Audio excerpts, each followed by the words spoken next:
We are grateful to have all children with us, and we love them, but we do not want to keep them forever. So, if you know of our relative, please go see the Chenoweths over in the corner over there. As I mentioned before, it is the final Sabbath of 2019, and it is difficult for me to believe this. I don't know if any of you remember clearly 1999. Do you remember 1999 right before getting to 2000? I remember it clearly. I was in South Africa. We were watching the countdown getting shown on Table Mountain. We were all afraid that all the computers in the world would crash and we would have a massive blackout. Do you remember this? Friends, that was 20 years ago. It's hard to imagine that time can move so quickly.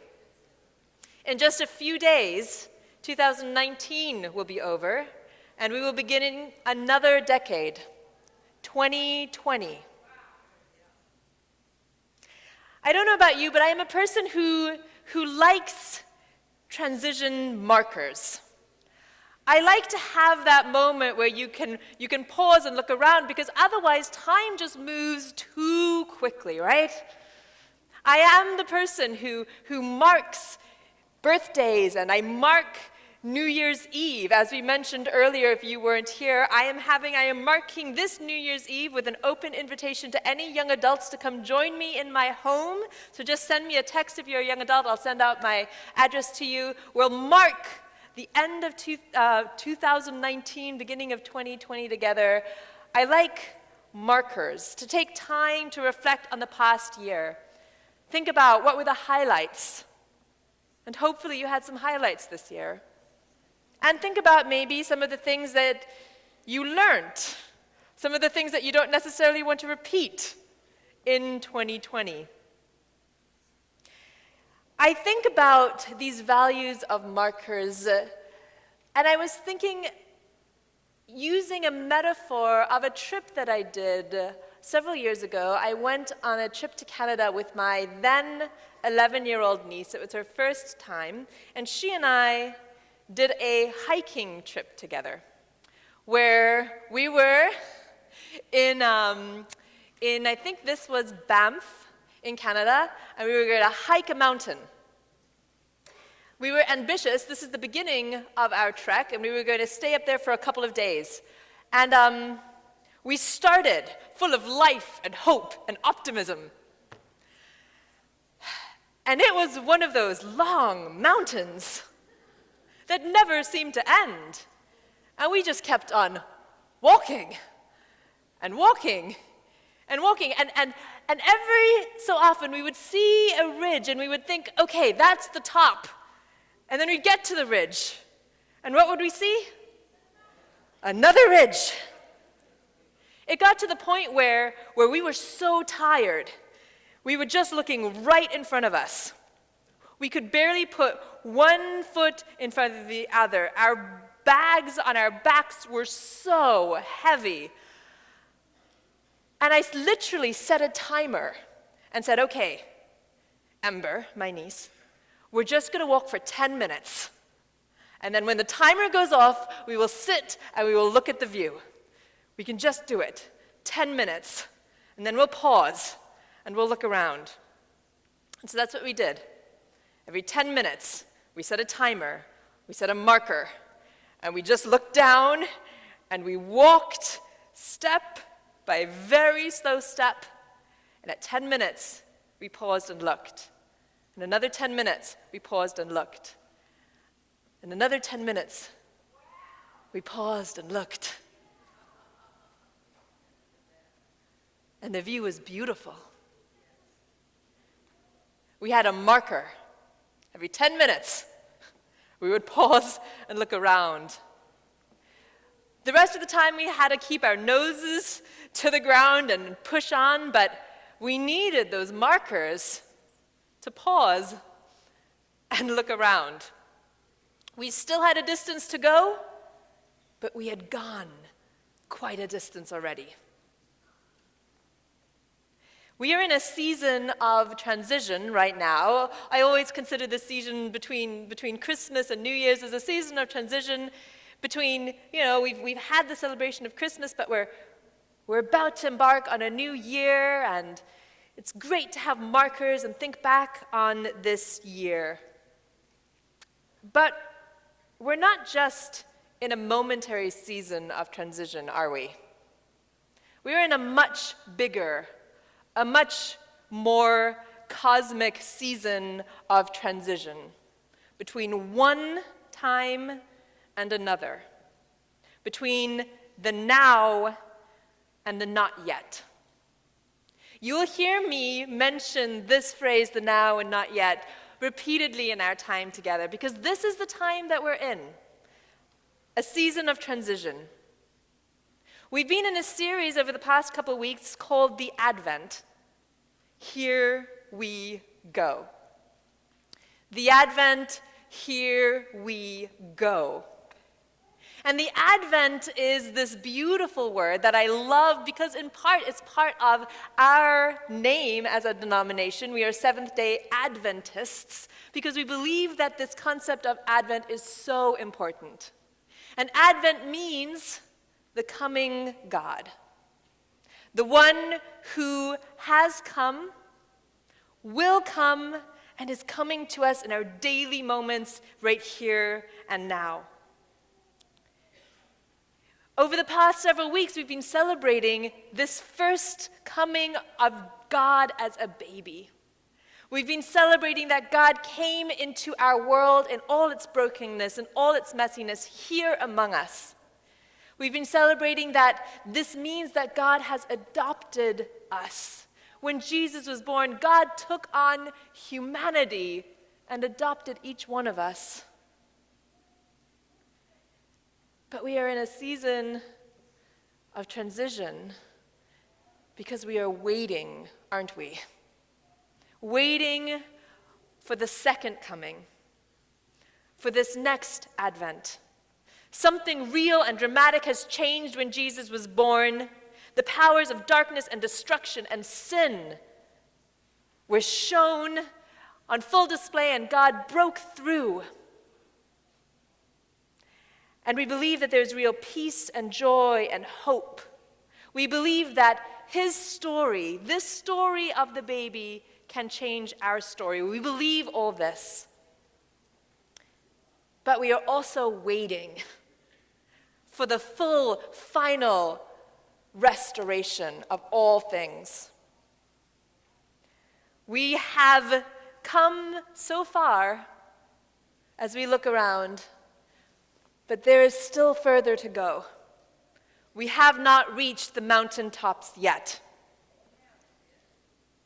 Have you felt that this year? Has it been real in your life that we have not yet reached the mountaintops? Perhaps there's been some sorrow or pain. If you look back on 2019, perhaps there's been some moments where you recognize that while we're on our way, we are not yet at the promised land.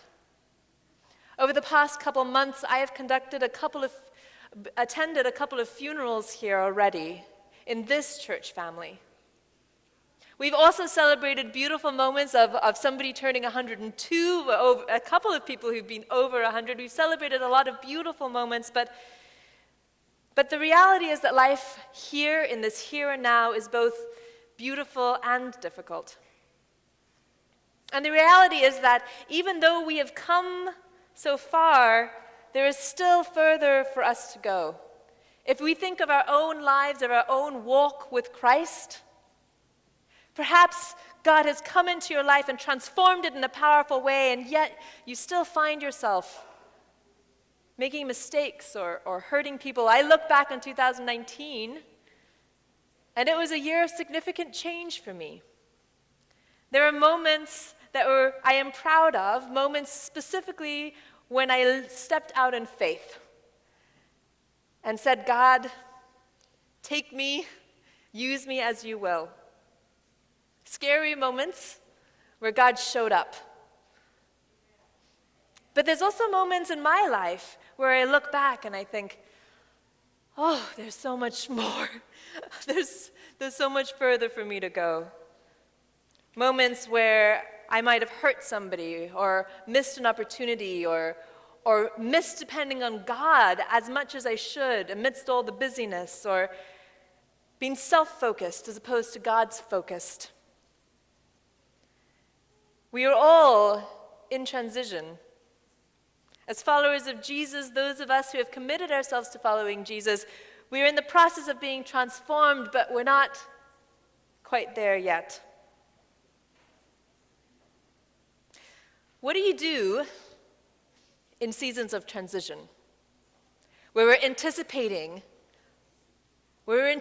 something, but the something that we're anticipating isn't quite here yet, where we celebrate something that's happened, we look forward to something that will happen, but we have to live in the in-between? It's a season, it's a time to, I think, pause, look around, look at the view, and remind ourselves of some of the big, deep, important priorities that we, as followers of Christ, need to keep in front of us. Today's message, we want to highlight another tiny word: go. We've been celebrating the Christmas season where the shepherds were told to go see Jesus, where the wise men were told to go see Jesus. We celebrated the birth, and now there is another go that I want us to look at. It's not enough for us to just hear the message of Jesus' birth. It needs to bear fruit, be active in our lives, and make a difference. Last week, we looked at the first words of the Gospel of Matthew. So this week, as we are finishing 2019, I thought it would be appropriate to look at the end of this year, the end of the book of Matthew, the last words of Jesus recorded there. I invite you to take your Bibles. If you don't have them with you, grab a Bible in the pew in front of you, or you can follow along as we read together. But we're talking about in the Matthew, if you go to the back of the end of Matthew, Matthew 28, we're talking about this go that Matthew reminds us that Jesus declared. Go, transformed as people whose story has been changed because of his. So Matthew has started with the birth of Jesus, records the life, death, and resurrection of Jesus, has his disciples, his female disciples, meet him, the risen Christ, and tells them, go and tell the disciples to meet me in Galilee.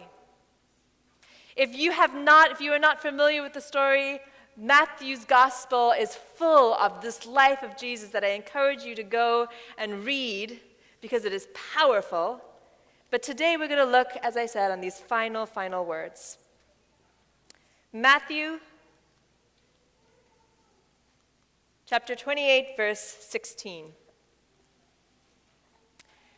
Then the 11 disciples went to Galilee, to the mountain where Jesus had told them to go. When they saw him, they worshipped him, but some doubted. Then Jesus came to them and said, all authority in heaven and on earth has been given to me.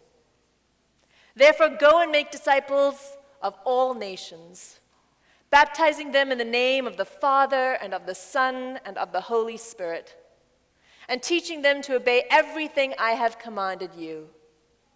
And surely I am with you always, to the very end of the ages. Surely I am with you always, to the very end of the ages.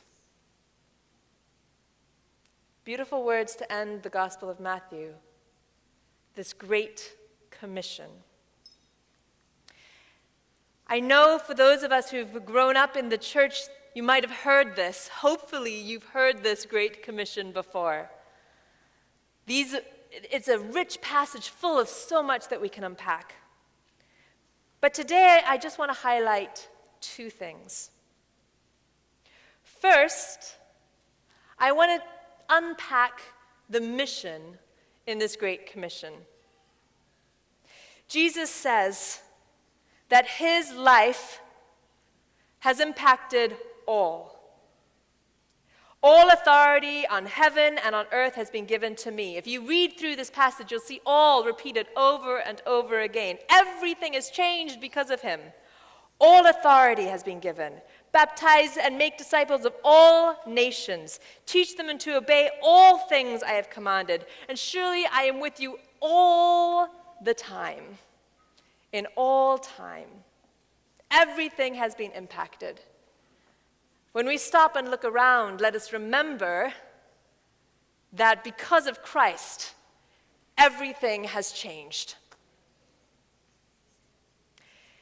When we stop and look around, though, we also need to remember that this message is not just for you. It is a message for you, yes, but it is not just for you. Jesus' final words were, "Make disciples." When you stop and look around, remember what I have told you. I have come to change the world. And I am entrusting you, Jesus says, to make disciples, to go, to baptize, to teach, to show them that I am powerful, I can transform their lives, and the kingdom of heaven is nigh in me, says Jesus. In the center of this passage is this key thought, make disciples. Whenever we think of where we are, we have to consider this Great Commission. Are we making disciples? Have we taken that on for ourselves? Have we said, yes, God, I am going to participate in your great mission in the world to make disciples? Be part of it. Share this good news. Look around. Remember, we have a mission. When we stop and look around, though, we remember not only the Great Commission, but in this passage, too, there is another point I want to pull out. In this passage, in that very end, that very final verse, we are told how. We are told to remember that in the Great Commission there is also a reminder of this, the Great Communion. Jesus says, "Surely I am with you always to the very end of the age." When we get given a commission to make disciples, we might ask how. And Jesus says in here, this is how. Remember, I am with you. You do not do this alone. I am with you. We make disciples by proclaiming and remembering that the Jesus who came and who is coming again is risen among us today. And his story changes ours. We stand at the mountaintop, not quite there yet. We're on a ridge. We've been walking our path. It might be tiring for some of us. It might feel like it's been long and hard. But we are reminded that this good news is not for us alone, that we need to share it with others, and that the way that we do that is remembering the God who is with us always. Accepting that God into our lives, into our hearts, and letting that God transform us, and living transformed lives wherever we find ourselves. This is your first time here. Around once a quarter, our church practices something called the ordinance of foot washing and communion. It is a deeply important activity for those of us who consider ourselves Christians, a practice that Jesus himself commanded. As Seventh-day Adventists, we practice open communion, which means that if you believe in Jesus Christ, you are welcome to join us in this incredibly important sacrament and symbol that we do together. We've gone over Jesus' life and story very quickly, but shortly before he dies, he has a final meal with his disciples. It's during the Passover, the time where Jews remembered that God had set them free from slavery. His disciples didn't know it then, but Jesus was about to die, and his death would expose the depth of sin and evil and the incredible power of God's grace and forgiveness.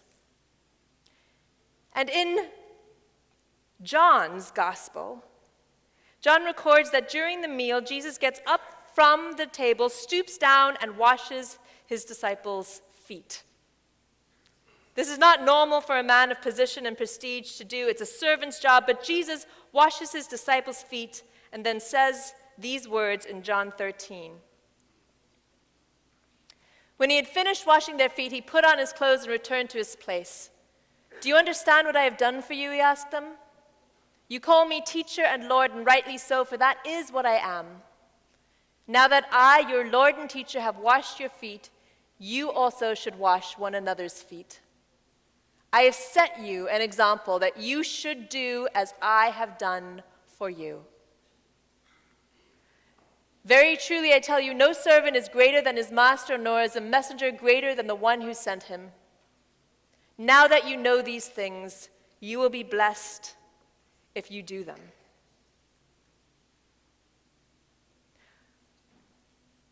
Jesus stooped down and washes his disciples' feet. In a few minutes, we're going to invite anyone who has committed themselves to Jesus to gather together for foot washing. We sometimes call this the ordinance of humility, and we do it for a couple of reasons.